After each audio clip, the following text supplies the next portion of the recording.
Washington, D.C., the debate on what to do with big issues involving the Middle East, the Indo-Pacific, and Ukraine are all on the table. Well, obviously, we have to take very strong, decisive action to show Iran that the attack that was made over the weekend cannot go unnoticed. We're talking about it today with California Congresswoman Young Kim. She's on the Foreign Affairs Committee and Financial Services Committee. The Republican represents California's 40th congressional district. So I'm glad the leadership quickly responded by putting forward a series of bills that related to showing how resolved we are, the United States and the members of Congress, in sending a strong message. We're not going to, let it go by without punishing them.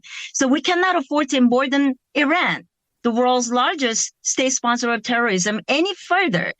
So Israel, as it is confronting a critical moment as it fights for its right to exist, Iran and its proxies continue to attack our greatest ally in the Middle East and the lone democracy in the region. So I'm glad that this week we're going to be seriously discussing and voting on several bills, including my own legislation, Iran Counterterrorism Act. I just spoke on the floor on the need to pass that, and there will be several others that will be passing this week. So that's what we're doing right now, because the Iran's hostility is now become very direct. They are sending missiles and attacking Israel directly from Iranian soil.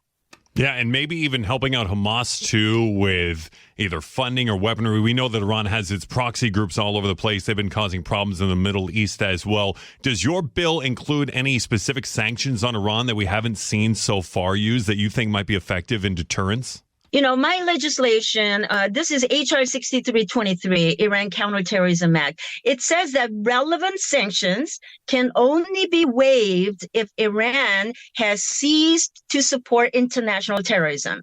And if Iran has not done so, then the president still wants to invoke our national security interest to waive the sanctions. In the case where this comes during the August district work period, then they have the president has 60 days to give us the notification.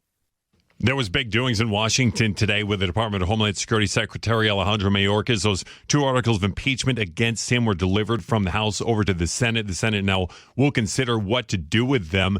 How do you feel about how this has played out? Do you think that Mayorkas has performed well, or do you think that he needs to go? Well, Secretary Mayorkas refuses to do his job to secure the border and instead deflects blame, misleads Congress, and undermines the American people while enacting policy changes to worsen the crisis. He needs to do a better job because the border crisis is worse than ever under his watch, and he must be held accountable. So I hope the Senate takes these impeachment articles seriously, and I'm committed to finding border security solutions and urge the Biden administration to come to the table to do the same.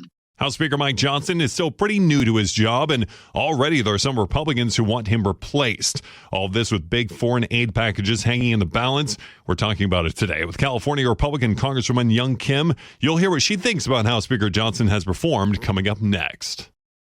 Furthermore, House Speaker Mike Johnson has signaled he would like to see separate funding packages for some of our allies overseas. Now, earlier, the president had suggested we do one huge funding package for Israel, Ukraine, but also Taiwan. The speaker wants to break those up in order to debate them individually and also to give full transparency to the American public. You have talked on the case of Taiwan and ransomware attacks as well. Can you talk about how important it is to get some of this funding to our allies, specifically in Taiwan? Especially in the case of Taiwan, and as also because I'm the chairwoman of the Indo-Pacific Subcommittee, this is an issue is on top of my priority right now. And I'm glad that the Speaker Johnson is moving forward to make sure the United States keeps our word to our allies and partners to provide additional support for Ukraine, Israel, and Taiwan. It's long overdue. So I look forward to reading the final text as it's been crafted right now to see what's in the final package. But at the end of the day, all I want to say is this: time is not on our side. And we cannot forget that our allies, our adversaries, both are watching us. We need to get Taiwan the weapons they need, because they already paid $19 billion worth. They already paid for it. We haven't delivered it. Xi Jinping is watching our leadership as we respond to Russia's aggression in Ukraine and the conflict in Middle East. If we don't show our leadership and project the strength on the world stage, we know Xi Jinping is eyeing Taiwan, and we need to equip Taiwan and make sure that they are not, attacked in any way. We need to help them as soon as possible. So the funding for Ukraine, Israel, Indo-Pacific, specifically Taiwan, is critically important, and we need to do it as soon as possible. And I'm glad the speaker said, well, it's changing every hour, I must say, right now. But he has signaled that we're going to address these bills, funding bills, separately for Ukraine, Israel, and Taiwan. To me personally, whether it's done in a package or separately, we need to get it done. Our guest today is California Congresswoman Young Kim. She's a Republican who serves on the Foreign Affairs Committee and the Financial Services Committee. Congresswoman, you mentioned Speaker Johnson. There's a push led by Representative Marjorie Taylor Greene right now to replace the Speaker. Are you in favor of that? And how do you think Speaker Johnson's performed so far since he's had the gavel? Look, Speaker Johnson was dealt a very bad card to deal with. Under the circumstance, I think he's doing a great job. The important thing is for everybody to listen very carefully. We cannot get things done without a speaker. We witnessed it last October. Look, I don't think there is anyone that I agree with 100%. We're all representing our districts. But vacating Speaker Johnson right now only helps Xi Jinping, Kim Jong-un, Vladimir Putin, the Ayatollahs, and drug cartels funneling fentanyl through our border. So we cannot do anything without a speaker. This would be a horrible move for our country and our global standing.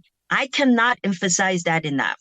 Bad move. Don't do it. Okay, nice and clear message there. Something we always appreciate, especially from California Congresswoman Young Kim. Thanks for being with us, Congresswoman, on the Fox News Rundown Evening Edition podcast. Thank you very much for having me.